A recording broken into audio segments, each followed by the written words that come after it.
6:30 as opposed to 7? I don't think that would be possible with my schedule. Oh. Yeah, no, I think if we limit it to a half an hour, I think that'll be okay. Yeah, As long as we can start by 7:30. Very good. Okay. So, we need a motion to approve this, Sam? We don't need a motion for this. No. No. So, Okay, this looks So good. the dates look good? Yeah. What I'll do is I will come back with a suggestion for the schools, and then we'll get this posted on the website so that people know when the committee meetings are. Yeah, and that was what we talked about. A lot of the groups, especially ENRU and some of the other groups, like to know when we're meeting as far in advance as possible. So this will help them out. Okay, great. Great. Next, we have, Carl's done it again. We've got a bus contract come in at a really great price, and I'll hand it over to Carl. Thank you. We may have had some discussions about this as part of our budget deliberations, but I'm not sure we asked the committee to take a formal vote to No, we approve that contract. Right. But in summary, the committee may recall that we've had a series of 3-year bus transportation contracts, and during the spring period, we did go out to bid, we developed specifications, we advertised across the state for our new bus transportation contract. It's a 3-year contract. We had budgeted the amount of $550,000 because we didn't know what the costs were going to be, and we assumed they were going to go up. So we were a bit conservative with that estimation. When all was said and done, it turned out that the winning bid happens to be our present provider, North Suburban Transportation. There is a summary of the 3 bids that were received and opened in public session, noting that North Suburban was the lowest bidder by some $110,000 over a 3-year period. So as this took place earlier in the budget process, Dr. Manville decided to earmark the $50,000 savings against a new kindergarten teacher, a full-day kindergarten teacher at the Batchelder School. The reason for that was we had an enrollment spike at the Batchelder School, and a 3rd full-day kindergarten section was necessary. So this allowed us to take care of that with these funds. Be more than happy to answer any questions you may have on this. If not, would request the committee to approve the awarding of the 3-year bus transportation contract to North Suburban Transportation. So moved. Okay, have a second. I would second that. Just one question. Yes. Any fuel adjustment in there at all? Yes, there is. There is. Yes, there is, and the philosophy I have on that is that it's a very good idea to do that, because what Jerry's referring to, fuel adjustment clauses allow the contractor and the contractee to, in effect, share any huge spike in fuel prices. If you don't share it, the bidders have to leave themselves some room. In other words, if for some reason we have some kind of Middle East oil crisis and this is diesel fuel we're referring to, by the way, if the diesel fuel goes up to $3.25, the bids would reflect the fact that they have to be prepared for such a spike. So the bids come in a lot higher, in my estimation, in my experience. So what we've done here is we've put a $3 fuel adjustment clause in there, meaning that any costs over and above $3 a gallon will be shared between the district and the contractor. Do we have a way to measure that, Kyle? I mean, Oh, yeah, very carefully. One of the requirements, we've already received it, one of the requirements of the successful bidder is to provide us how many we give them a copy of our bus schedule. They then determine through an odometer reading what the exact mileage is going to be. So we know how many miles per day are being used. And what we do then is say, okay, here's the website that we use to monitor the diesel fuel prices. It's the EPA, actually, who publishes once a month the diesel fuel prices for every state and union. So that is the measure that we use. Once a month we check it. And if it were, for example, $3.10, given the fact $3 was going to be our threshold, we would share the cost of that 10-cent cost given the mileage of the buses. It's not a significant risk, in my judgment, and it's been in there for every contract. It has. Okay, I didn't think we had the last time. It always has been. Okay, all right. And it's only been invoked probably out of, if there are 10 months a year that we we're doing bus transportation. I don't think it's been invoked more than 2 or 3 months in the most plentiful year. And the cost to the district is measured in the hundreds, not thousands. It's pretty standard across the state that these are in there. I did have one question, Carl. In the middle of or I think it might have been the third year of the last contract, there were some questions, some issues regarding the financial stability of the company that, North Suburban Transportation, that's put in the low bid. You're comfortable, I'm assuming, that they've gotten through that and? Well, did 2 things to try to protect our interests there. First thing is we require a fairly hefty performance bond that has to accompany the bid. That performance bond, should the company be unable to function, the performance bond, of course, is the committee probably knows the performance bond is you pay money. It's like an insurance policy. They pay a premium, and that premium would be implemented should they be unable to provide their operational responsibilities. So that performance bond would give North Reading 3 months of time to find a new provider. The dollars, in other words, we would receive a payment to go out and buy another. We still have to find another provider, but it gives us the funds to do so. And the second thing is we have checked with the Inspector General's office and asked for a recommendation on what the liability coverages should be in bus transportation. And they give you a range, and I think to be conservative, we put requirements in the RFP that the winning bidder provide on the higher end of the insurance liability coverage should there be an issue. Okay. So those are I think, 2 things we've done to protect ourselves. And we've been happy, obviously, with their performance. The company's been very good. in Yes, terms of they've serving the held on to the district. drivers. I think that that's been a benefit to our program. There are 11 buses, and we've had very little turnover from year to year.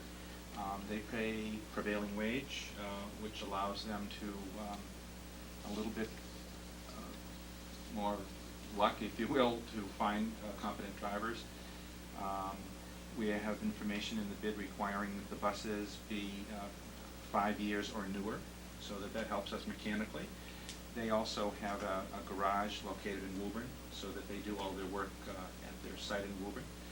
As the committee knows, we also require that they park their buses at North Reading High School, which really is a benefit to the district. It's an inconvenience for the high school, to be honest, but those buses are there, and they're warmed up in the morning, they're close, and is a bus ever late? Yes, it happens, but I think judging by discussions with other districts, we have better than average service with North Suburban. Any other questions? Okay, so we have a motion and a second to approve a 3-year contract with North Suburban Transportation for a total of $1,527,000. All those in favor? Aye. Opposed? Unanimous. Thanks, Carl. Thank you. I should have mentioned that part of the fee of bus transportation, of course, is mitigated by bus user fees. But technically, that's how much we are paying North Suburban, but the cost to the North Reading school system is less than that. It's about $200,000, right? That's how much we Fees. raise, yes. through bus user fees. Thank you. All right, next, Carl, we'll keep you active here. We have the capital projects update, and I'll mention that at the financial planning team meeting this week, we discussed potential warrant items for capital projects for October. Looking through this, Carl, you didn't have anything, I don't think, but we should probably look through this and see if there are any things on here that we might want to submit for the October town meeting warrant. I know in discussion with the superintendent, she hopes to place this on the agenda for her next meeting with the administrative council so that she can solicit information from that group, because they haven't had an opportunity to review this for at least 6 months, at which time I suspect the superintendent will come back to the committee with a summary of that discussion. So while we would entertain your views at this stage, I think there'll be more of a formal discussion at the next meeting. Okay. I just said, I had seen, there are 4 items on here that I was just going to ask you about. They're all on the top of page 2, the rack truck, the sped van, to building security and furniture, if those are four things that we might want to move into fiscal year 11. I think contingent upon a discussion with the rest of the administrative council, I think that's very likely. Okay. If I may, Okay. Mr. Webster, I'd like to also comment on something else. I think it's appropriate from time to time to also provide the committee with an update of the other capital projects that are underway. And I can do that briefly. As you note on this summary sheet that Mr. Webster was referring to, there are some projects that have been approved by town meeting in both FY09 and FY10. And here's a quick summary of where we stand. First, the building security project has been complete. There were two successive $150,000 capital approval votes at town meeting, which has led to a significant change in how we secure our buildings. You know, everything from video to centralized locking through many other procedures have been put in place. And I should have also mentioned exterior lighting improvements that have, have been made. So I think we can officially proclaim this phase, which I sense at this point is the final phase of the building security project, have been complete. I would also mention last year there was a capital item for a new pickup truck, which I can tell the committee has been acquired and is on the road. The committee may recall there was a window retrofit capital item at the high school.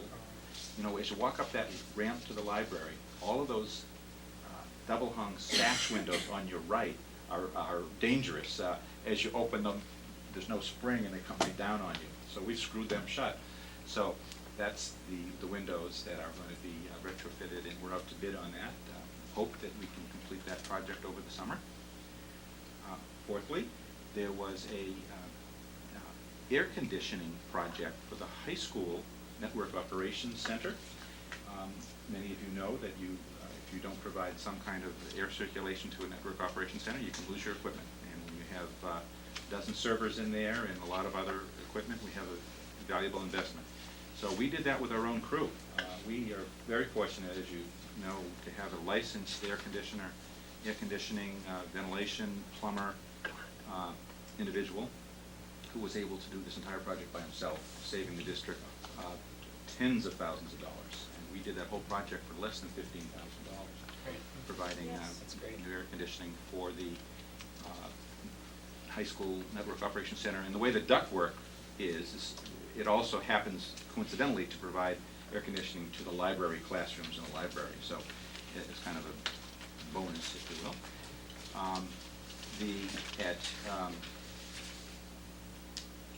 The most recent town meeting, was it April or June? We did the middle and high school roof. I think that was in April. That was in April, thank you. That was $150,000 project. We had that out to bid in July, and we had people on the roof here at the middle and the high school on July 1, and we completed that project already. Those bids came in I think I mentioned this at the last meeting, came in a $90,000 amount. After due diligence and reference checking, we awarded that and are able to greatly expand the roof repair, particularly at the high school, which is a rubber roof. All of the roofs in all of our buildings are flat roofs, and every decade or so you have to do some kind of repair to them. Just three more quick ones. While not a town meeting capital project, there was a necessary repair of the chain link fence at the athletic fields at the high school. Some of you may have noticed that. So we did that out of excess funds at the end of the year. When I say excess funds, I mean there's always, through any budget process, there's always going to be, not always, there always should be funds that get returned. And we try to devote those to items that will either repair our infrastructure or help us in the upcoming budget year. The fencing I'm referring to, it kind of follows the student roadway into the parking lot, kind of a straight line. It's silver in color, and that fence had fallen down. It was probably 1960s era